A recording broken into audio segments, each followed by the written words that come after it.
Hey there, South Mississippi. Chief Meteorologist Eric Jeansonne here. We're going to do a quick little update on the forecast over the next couple of days. Of course, today was another record-breaking day as far as high temperatures go. We broke a record at the airport in Gulfport, and we tied a record at the airport at Trent Lott in Moss Point. In fact, here's a look at those temperatures. You can see, so we hit 100 degrees at the airport today, and the old record was 99, so back in 1972. Biloxi, here at the station, we tied a record of 98 degrees. That was first set back in 1896, and Moss Point again tying that record, set back just 1 year ago. So remember, last summer was our hottest summer on record. So to kind of rival those temperatures from last year, just kind of tells you how extreme the heat has been this week. Our temperatures right now are generally in the upper 80s across South Mississippi. There's still a few 90s though. Keesler registering at 90 degrees this afternoon or this evening.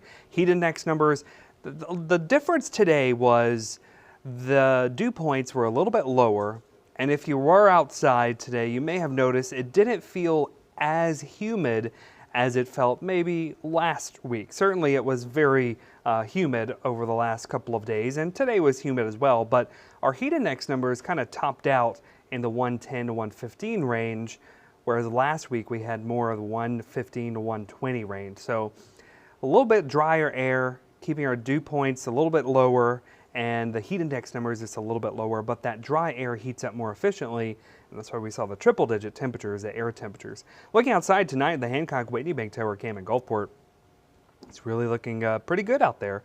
Still muggy, 89 degrees. We have a heat index of 98 still, so it is muggy. So tomorrow, we'll likely do it all over again. We'll see temperatures climbing back into the triple digits. The record for Gulfport Biloxi is 100, set back in 1962 from Moss Point at Trent Lott.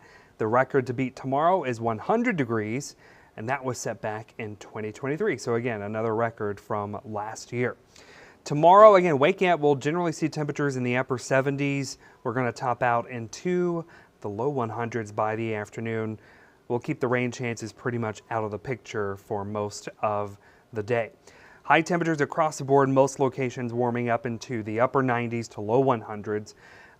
Maybe some spots approaching the 102, 104 degree range. Keep in mind the all-time hottest temperature at Gulfport Biloxi is 107 degrees. So to kind of reach the 100s is a little difficult to do actually south of I-10 because we typically see the sea breeze kick in, and that kind of cuts our temperatures off a little bit.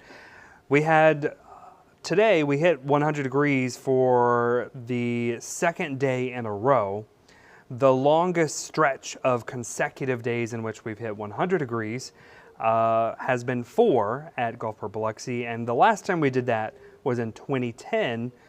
The last 2 days in a row we had was just last year. So if we hit 3 days tomorrow, if we hit 100 degrees again tomorrow, that'll put us for the third time on record of having 3 days in a row of high temperatures in the 100s. As far as the most 100 degree days in a single year, that goes to 1980. We had 9 100 degree days, but look at that. The second place is 2023. We had 8 days last year at Gulfport Biloxi where we hit 100 degrees or hotter. And if we hit another 100 degree day tomorrow, that will be the 4th time this year. So we'll kind of start to get on this list with 2023. Why has it been so hot? Again, 2 reasons.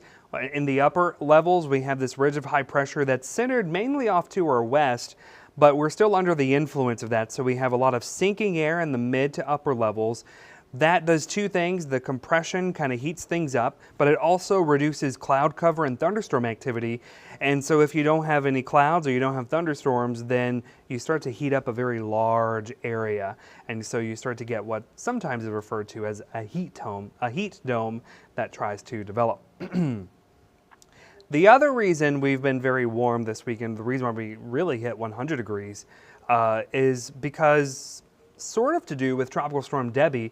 Debbie now meandering off the East Coast, but on the back side of that, we're seeing those northerly winds. And the north wind has been ushering in that drier air. So the drier the air, the more efficiently it can heat up.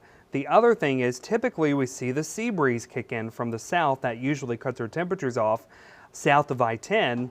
But if we have a northerly wind, that sort of stops the sea breeze from pushing further inland, and that allows our temperatures to heat up even more. All right, so a quick update on the tropics. The tropical wave we were watching in the Caribbean is now about to move over into Central America, and that high pressure, that ridge, has just been keeping it very far south, and it is going to move over towards Mexico and Central America, maybe cross over into the Pacific, so we're not really worried about that tropical wave developing anymore. As far as other regions of concern, again, here's a little bit closer look at that tropical wave moving towards Central America. We're watching another tropical wave way out in the Atlantic. Right now, the Hurricane Center is not highlighting this area for development, but it does appear in the long range that we are going to see conditions become more favorable for tropical development as we head into the end of next week and towards the end of August. And that pretty much coincides with the climatological peak of hurricane season. So that's going to wrap it up for this weather update. Again, we're looking at more record heat as we go into tomorrow, and that may possibly extend over into going into the weekend as well. We're looking at the potential for record-breaking heat. But again, that tropical wave out in the Atlantic, we'll keep an eye on that and see how it evolves. Plenty of time to monitor it. Of course, we're going to have much more on the forecast tonight at 10 o'clock.